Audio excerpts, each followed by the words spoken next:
The red dwarf sun cast long shadows across New Horizons, half-built domes, painting the colony in hues of rust and blood.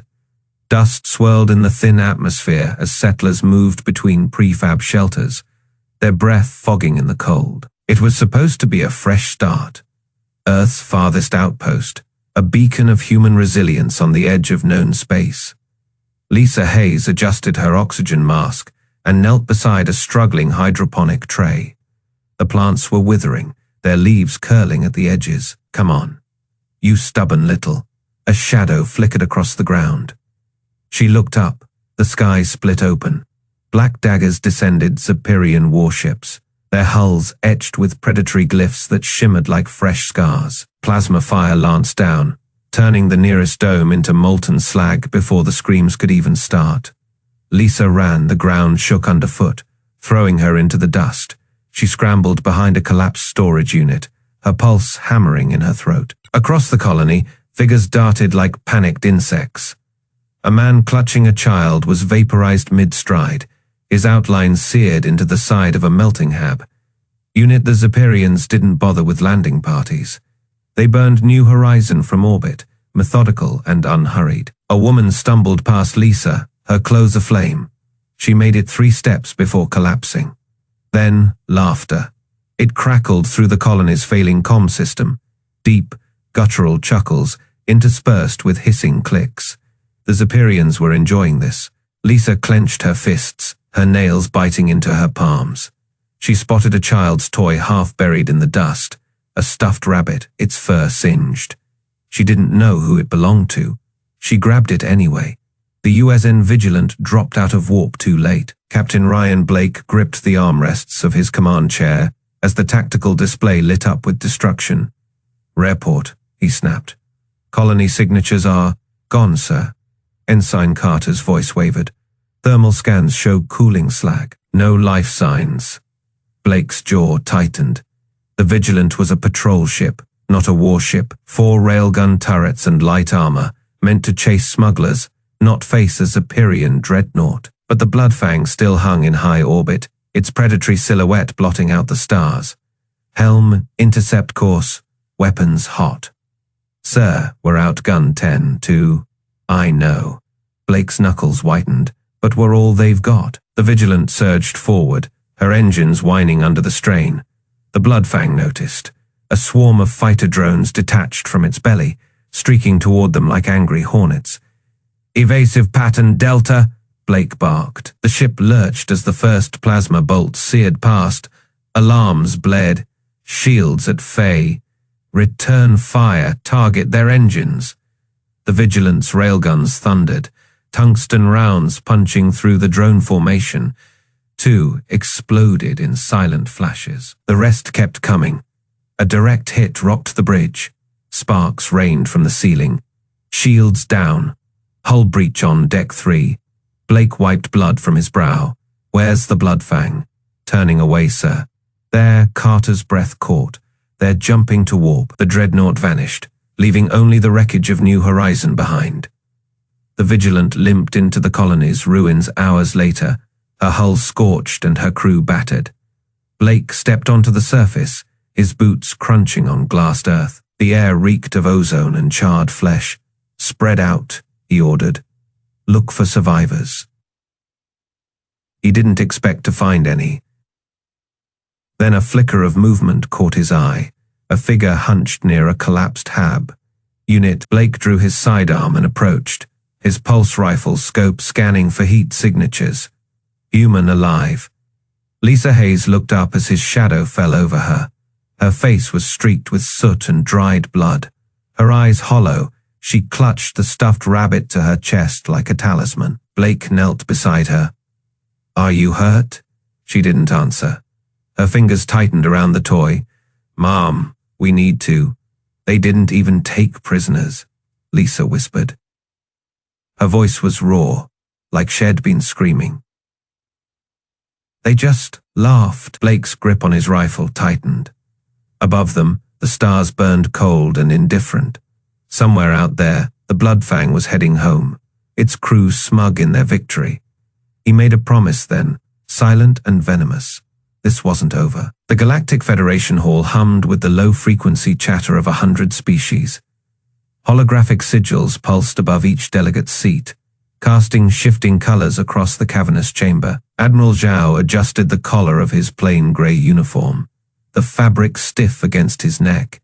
Around him, the Vorak delegates' bioluminescent robes shimmered like living auroras, their crystalline skin refracting light in patterns meant to intimidate. At the far end of the elongated table, the Zeperian delegation lounged in their obsidian thrones, their jagged crests raised in smug satisfaction.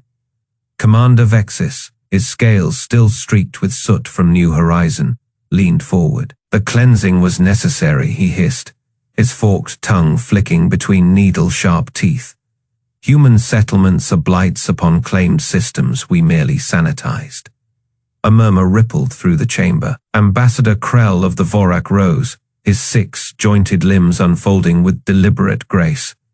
The Federation recognizes the Zeperian claim to the Cygnus sector, he intoned, his voice a melodic chime that made Zhao's teeth ache. Human expansion into sovereign territory violates Galactic Code Phi. Zhao's fist hit the table before he realized head moved. The crack of impact silenced the room. Sovereign territory. He kept his voice low, but it carried like a blade. New Horizon was an agricultural outpost. Children lived there. Vexis chuckled, a sound like grinding bones. And now they fertilize it. Laughter skittered through the chamber, high-pitched clicks from the insectoid delegates, rumbling huffs from the methane. Breathers, only the Cerelians remained silent. Their massive pupil, less eyes fixed on Zhao with something akin to pity. Krell waved a dismissive hand. Admiral, your species clings to rocks like vermin. The strong purge the weak. This is natural law. His robe pulsed crimson, the Vorak equivalent of a smirk. Perhaps if your kind spent less time digging in the dirt and more time studying galactic history, you would understand. Zhao's comlink vibrated, a coded pulse from Fleet Command. He didn't glance at it. Instead, he studied the faces around him. The Thalaxians, their frilled necks flushed with amusement. The floating Korvax, their tentacles twitching in delight. Even the normally neutral Drakeen had their ear. Fans spread wide in approval. You mistake patience for weakness, Zhao said softly. Krell's robe flickered. We mistake nothing. Your pitiful patrol ships barely scratched the Bloodfang's paint. What will you do? Cry to the Council. A hologram flickered to life above the table. New Horizon's ruins, still glowing with residual heat. The Zeperians had taken footage. Of course, they always did. Zhao watched as the image zoomed in on a half-melted playground, the twisted remains of a swing set still swaying in the thin Martian, like breeze. That's enough. The voice came from the Cerelian delegation. Elder Milva, her voice a whisper that somehow cut through the noise. This display serves no purpose. Krell bowed, but his robe flashed smug violet. Of course, Elder, we merely educate. Zhao stood. The motion was slow, deliberate.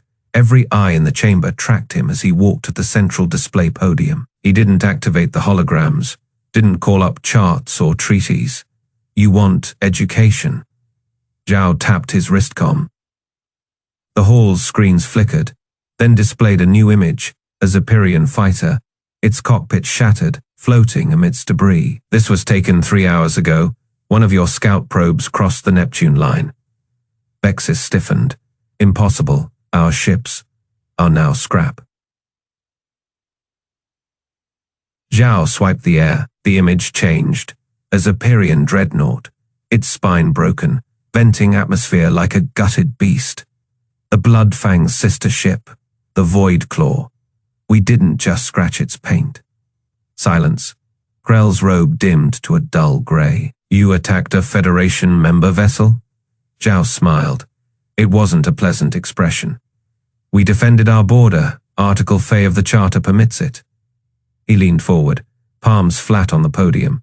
But since we're educating, let me clarify something. Humanity doesn't cling to rocks. We build on them, and we don't forget. The Cerelian elder stood. Admiral, this aggression is a warning. Zhao cut her off. Next Zephyrian ship that crosses our line doesn't get a debris field. It gets a funeral pyre. Vexis lunged up, his crest flaring violent scarlet. You dare threaten us? We'll burn every one of your... The chamber doors hissed open. A human marine in full combat armor stepped through, her rifle slung but very visibly armed. Sergeant Diaz didn't speak. She didn't need to. Krell's voice, when it came, was uncharacteristically quiet. Admiral, what is this? Zhao didn't look at the marine. Insurance. He tapped his wristcom again. The screen shifted. A live feed from the asteroid belt. Half-built dreadnoughts, their railgun arrays gleaming under construction lights. Project Hammer, you wanted to see human ingenuity. Here it is. The Vorak ambassador's robe flickered, then went utterly dark. Vexis snarled. This changes nothing. The Federation will what? Zhao interrupted. Condemn us. You already did attack us. He nodded to the screens. Try it. The silence stretched. Somewhere in the chamber, a Korvax delegate's tentacles curled tight around itself. Finally, Elder Milva spoke. This session is adjourned. Zhao turned to leave. Behind him, Krell's voice, barely audible. You've made a terrible mistake, Admiral. Zhao didn't pause. No, Ambassador, you did. The doors sealed behind him with a hiss like a blade being drawn. The asteroid belt hummed with silent industry, a graveyard of ancient rock now pulsing with human activity. Jake Morrison floated through the zero-G construction bay, his magnetic boots clicking against the Vigilance deck plating. The skeletal frames of half-built warships loomed beyond the reinforced glass, their angular hulls swallowing the dim light of distant stars. Status report, Jake barked, his voice echoing through the comms. A holographic wolf's head flickered to life beside him, its eyes glowing crimson. Project Hammer is at phase completion, Chief Engineer. Railgun prototypes are calibrated. Stealth coating passes all absorption tests. Jake wiped grease from his hands onto his jumpsuit. And the Zephyrians? Warlock's ears twitched, a programmed gesture of amusement. Their scouts ping the belt twice per standard cycle. Sensors detect nothing but rocks and radiation. A grin split Jake's weathered face. Good. Keep it that way. He pushed off toward the central console, where a dozen engineers hunched over glowing schematics. The largest screen displayed a live feed of the Zephyrian dreadnought Shadow Talon, its predatory silhouette skimming the edge of human space. They're getting bold, muttered Lieutenant Chen, her fingers dancing across the controls. That is the third incursion this week. Jake leaned in, studying the ship's trajectory. They're probing, testing our borders. He tapped the console, zooming in on the Shadow Talon's hull. See those scorch marks fresh from New Horizon? A murmur rippled through the crew. Lisa Hayes' face flashed across their minds, the sole survivor. Her hollow eyes burned into memory. We can't let this stand, Chen said, her voice tight. Jake's fist clenched. We won't. He swiped the schematics aside, pulling up a new display. The screen filled with the sleek dagger, like profile of the USN Eclipse, its railgun spine gleaming under construction lights. Warlock, decrypt the latest Zephyrian comms. The AI's hologram flickered. Intercepted transmission from Admiral Krax to the Bloodfang. They're mobilizing the entire 7th Fang for a cleansing run on Cygnus. Faye Jake's blood ran cold. Cygnus Faye, a fledgling mining colony. Families, children. Chen's knuckles whitened. They're going to slaughter them. Not if we get there first. Jake slammed his palm on the console, activating the shipyard. Wide alert. Klaxons wailed as construction drones surged into frenzied activity. All crews, priority shift.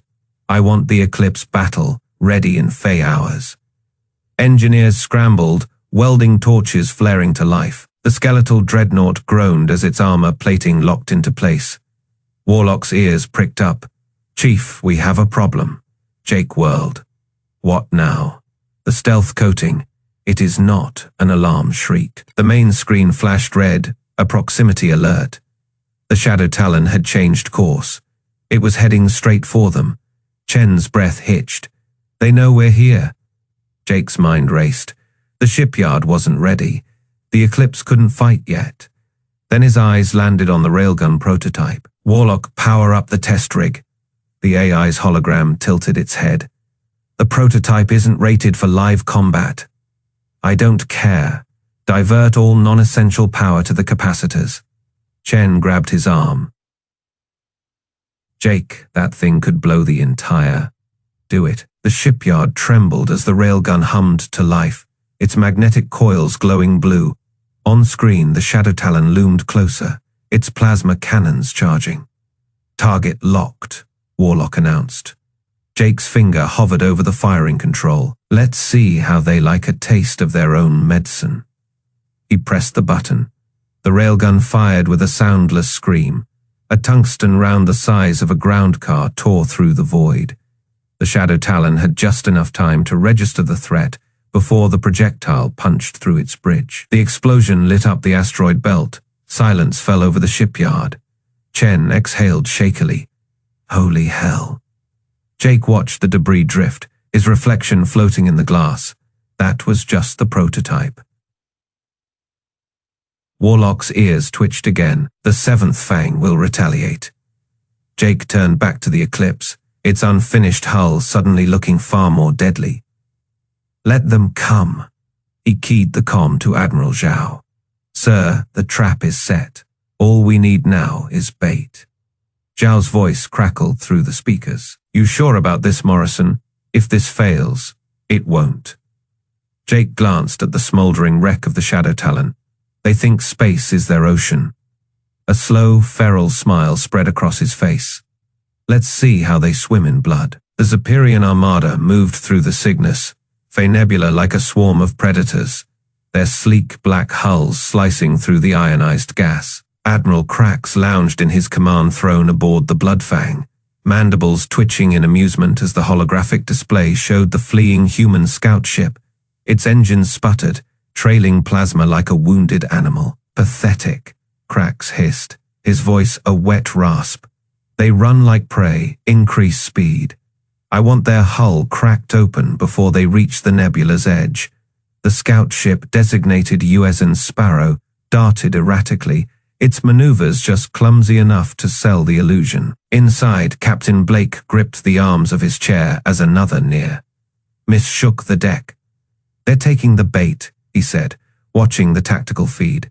The Bloodfang and its escort cruisers closed in, their plasma batteries charging. On the bridge of the USN Eclipse, hidden behind a curtain of nebula static, Admiral Zhao watched the trap unfold. The Eclipse was a monster of human engineering, a dreadnought with a spinal railgun capable of punching through 3 meters of reinforced alloy. Around it, 47 other ships waited in perfect silence, their stealth coatings rendering them invisible to Zephyrian sensors. All units stand by, Zhao murmured. Wait for my mark. The Sparrow duped hard to port as a plasma bolt seared past its bow. They're getting impatient, the helmsman reported, sweat beading on his forehead. Blake grinned. Good. Let's give them one last show. He opened a channel, letting panic bleed into his voice. Mayday, Mayday, this is USN Sparrow. We're hit, engines failing. Krax's laughter echoed through the Bloodfang's bridge. Finish them. The Zephyrian fleet surged forward, their formation tightening like a noose. Then space rippled.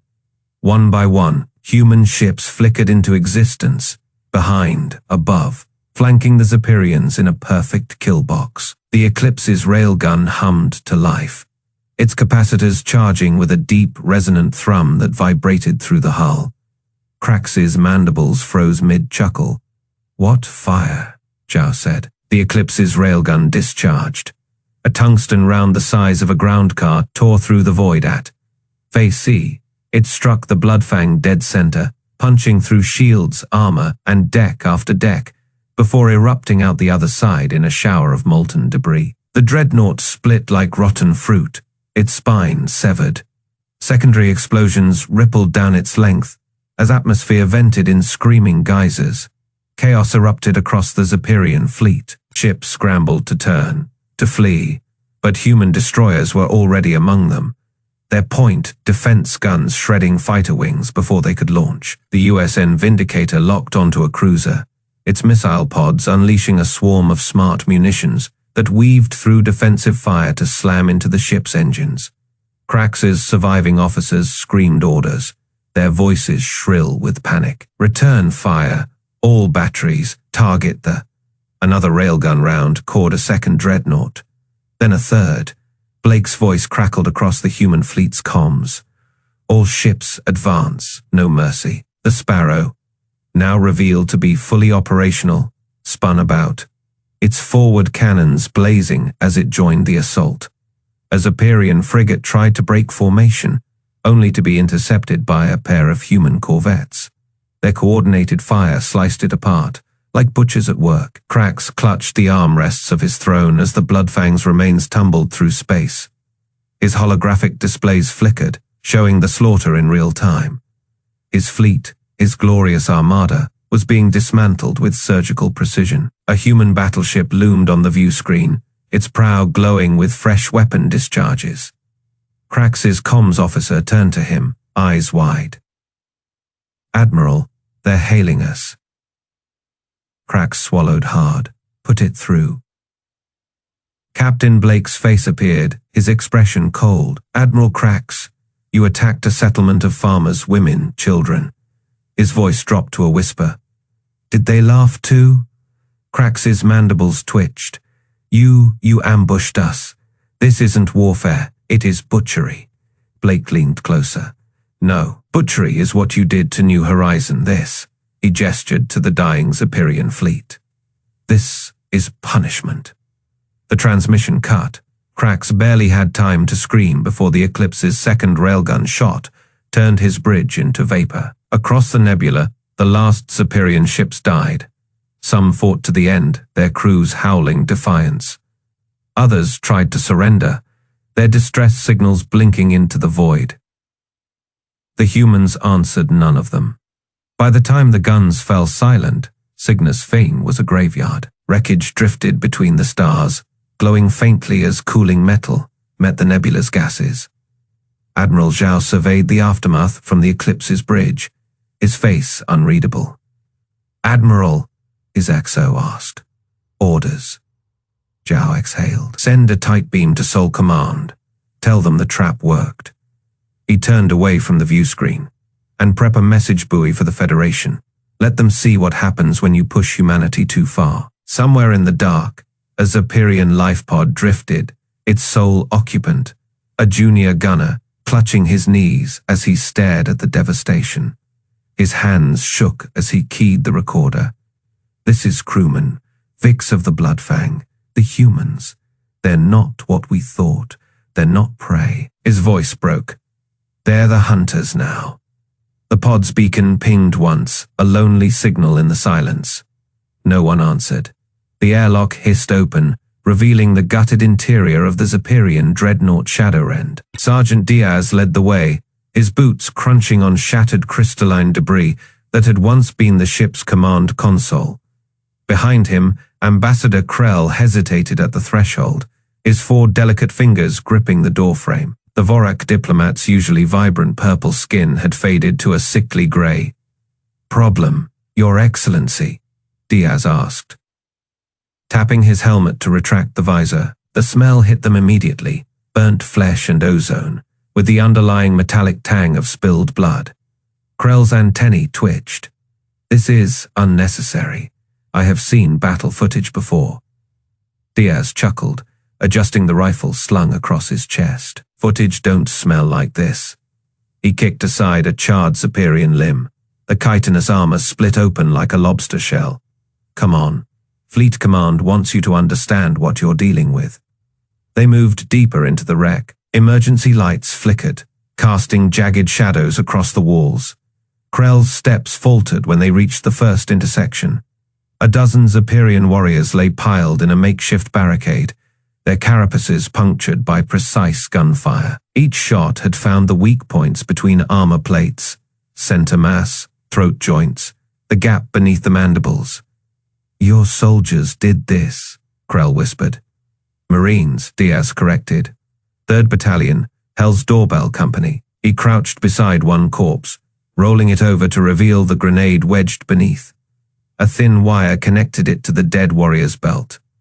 Booby trap standard procedure when we're clearing hostile vessels. Zephyrians love chasing retreating enemies right into the kill zone.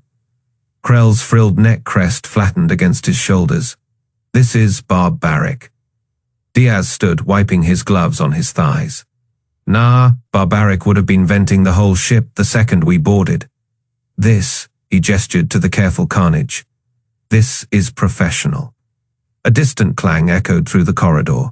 Krell jumped, his crystalline skin flashing alarm yellow. Diaz didn't even reach for his weapon. Relax. That is just Private Kowalski checking the engine room. Zephyrians like to hide in the plasma conduits. You hunt them? Krell's voice cracked. Only if they don't surrender. Diaz started walking again, forcing the ambassador to follow or be left behind. They passed a breached compartment. The doors twisted inward by some tremendous force. Frozen corpses floated in the weightless darkness beyond, their limbs stiff and bloated. Krell stopped, staring. You deprived them of atmosphere. Diaz popped the P. Fastest way to clear a compartment. No messy clothes, quarters fighting. No risk to my boys, just good old-fashioned physics. He patted the emergency seal controls. Zephyrians can hold their breath for about 12 minutes. Takes 30 seconds for a human in armor to secure the next section. Math's pretty simple. The ambassador's hands trembled. Your species wages war with calculations. Diaz grinned. Oh, we feel plenty, rage, grief, the whole cocktail. He tapped his temple. We just don't let it mess with the mission.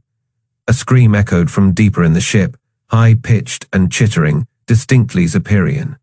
Krell's crest flared again. You're torturing survivors. Nope. That is Doc Patel. Diaz checked his wrist display. Right on schedule.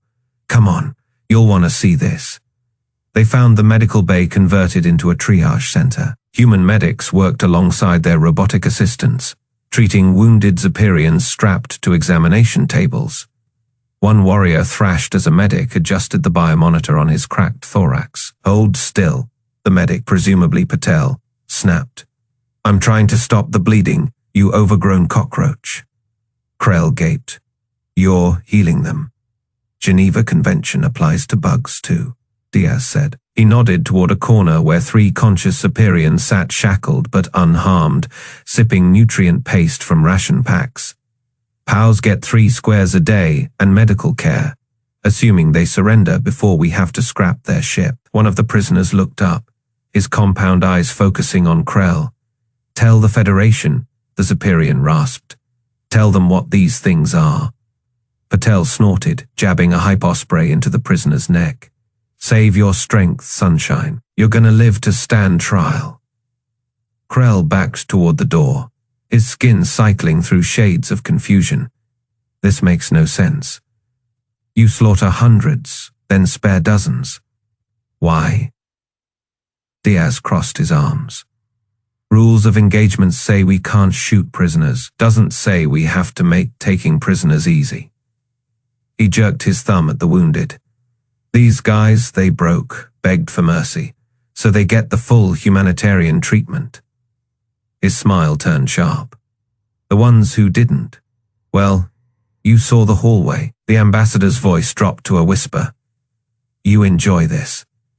Nah, Diaz adjusted his rifle strap, but we're really good at it.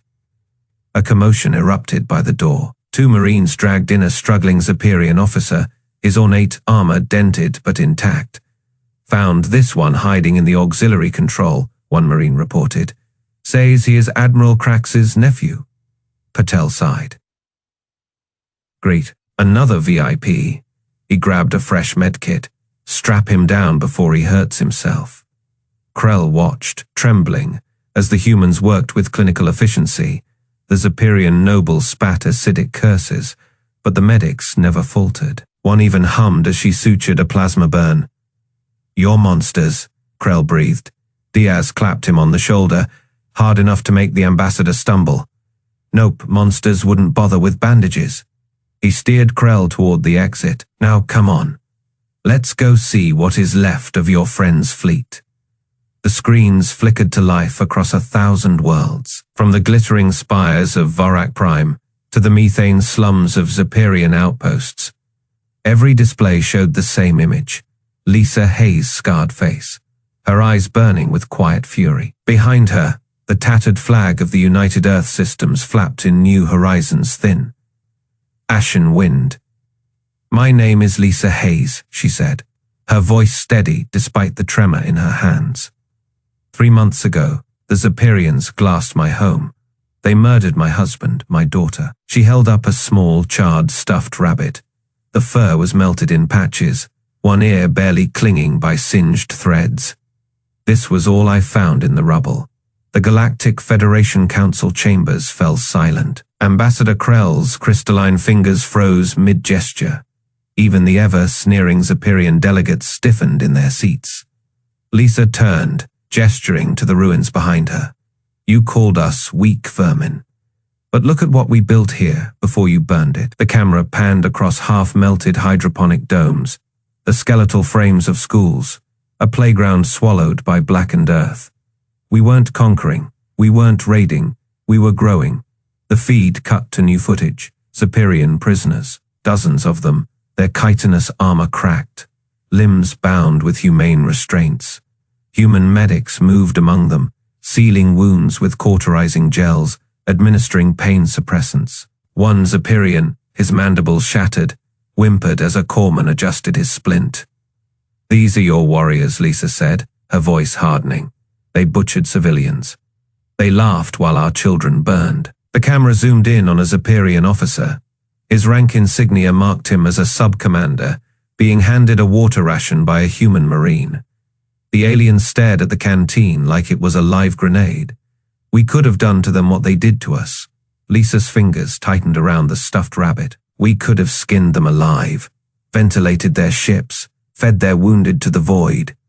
She leaned closer, the lens fogging with her breath. "But we didn't." The scene shifted again, human engineers repairing a captured Zeperian dreadnought's life support, their tools flashing in the dim emergency lights. A young technician, no older than 20, helped a limping Zeperian crewman to a triage cot. "You think strength is cruelty," Lisa said. "That mercy is a flaw behind her." The human flag snapped taut in a sudden gust. "But here is the truth. We spared them because we could, because we chose to." On Vorak Prime, Krell's crystalline skin dulled to a sickly gray. His aides exchanged glances, their bioluminescent patterns flickering uncertainly. The broadcast wasn't finished. The feed cut to Admiral Zhao standing before the Federation Council, his dress uniform immaculate. "The Zeperian fleet at Cygnus. Faye has surrendered," he said, his voice calm. "Their surviving admirals are in our custody. They will face trial, fair, public, and just." He paused, letting the weight of that word sink in. "Unlike them, we do not slaughter prisoners." A murmur rippled through the chamber.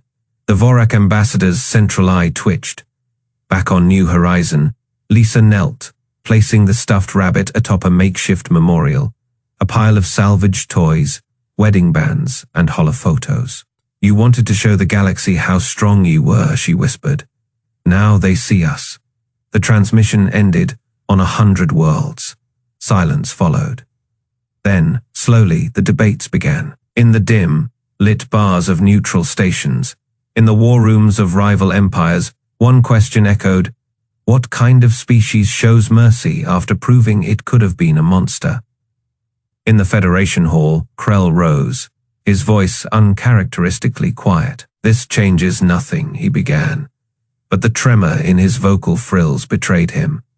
On New Horizon, Lisa Hayes picked up a rifle and joined the militia. Behind her, the first new hydroponic dome gleamed in the red sun's light. The great hall of the Galactic Federation had never been so silent. The crystalline walls, designed to amplify the voices of 100 species, now seemed to swallow sound whole. Admiral Zhao stood at the human delegations table, his uniform crisp against the sea of alien robes. Behind him, the holographic banners of surrendered Zeperian fleets flickered, their once proud sigils now displayed like trophies of war. At the center of the chamber, the last surviving Zephyrian commanders knelt. Their exoskeletons, once polished to a predatory gleam, were cracked and dull. Admiral Krax, his mandibles broken, kept his head lowered. The scent of fear pheromones leaked from his carapace. Ambassador Krell of the Vorak rose from his floating podium. His bioluminescent skin had paled to a sickly gray. "The Federation Council has reached its decision," he announced, his voice trembling. The words echoed in the dead air. A hologram flared to life above the assembly. The amended Galactic Charter shimmered, its new text glowing crimson article Fey. "No species shall make war upon humanity." Murmurs rippled through the crowd. The Vorak delegates exchanged glances, their tendrils twitching. The Ceralians floated lower, their orb like eyes darting to the human contingent. Even the Octavians, with their 8 limbs folded in contemplation, seemed smaller. Zhao stepped forward. His boots clicked against the floor, the sound sharp in the hush. "You came to our worlds," he said, his voice quiet but carrying. "You burned our homes, you called us weak." He paused, letting the words sink in. "And now you kneel," Krax hissed, his claws scraping the floor. "You fight like beasts," he spat. "No civilized species would." "Would what?" Zhao interrupted. "Would win." He gestured to the holograms displaying the wreckage of Zephyrian dreadnoughts. "You thought space belonged to the strong, that the weak had no place among the stars." A cold smile touched his lips. "You were right." Lisa Hayes stood from the human delegation.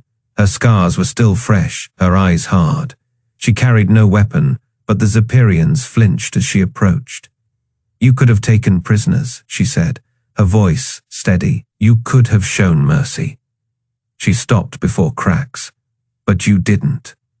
Krell's tendrils coiled tight. "This is unprecedented," he stammered. "The Federation has never adapted. You wanted to teach us fear, to show us our place." He spread his hands. "Lesson learned." The chamber doors hissed open.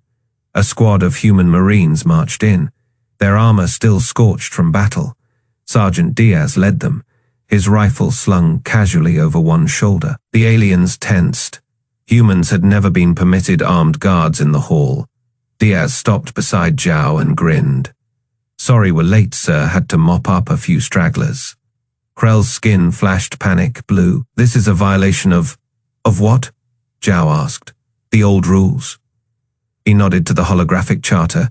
"We're writing new ones." The Vorak ambassador sank back into his seat. The Ceralians' orbs dimmed. Even the Octavians, masters of diplomacy, had no rebuttal. Lisa stepped forward, tapping a command into her wrist display. The holograms shifted, showing the ruins of New Horizon. But now, prefab shelters rose among the ashes. Human medics tended to wounded Zephyrian prisoners. Children, both human and alien, played in the dust. "You had a choice," Lisa said, her voice carrying across the silence. "So did we." Krax let out a broken click, his pride crumbling. "What happens now?" Zhao looked down at him. "Now," he said, "you learn." The Marines moved forward, their boots echoing like a drumbeat. The Zephyrians were led away, not to execution chambers, but to holding cells. The galaxy watched, stunned, as humanity did the unthinkable. They showed mercy to the merciless. Krell finally found his voice. "You could have destroyed them," he whispered. Zhao turned, his eyes cold.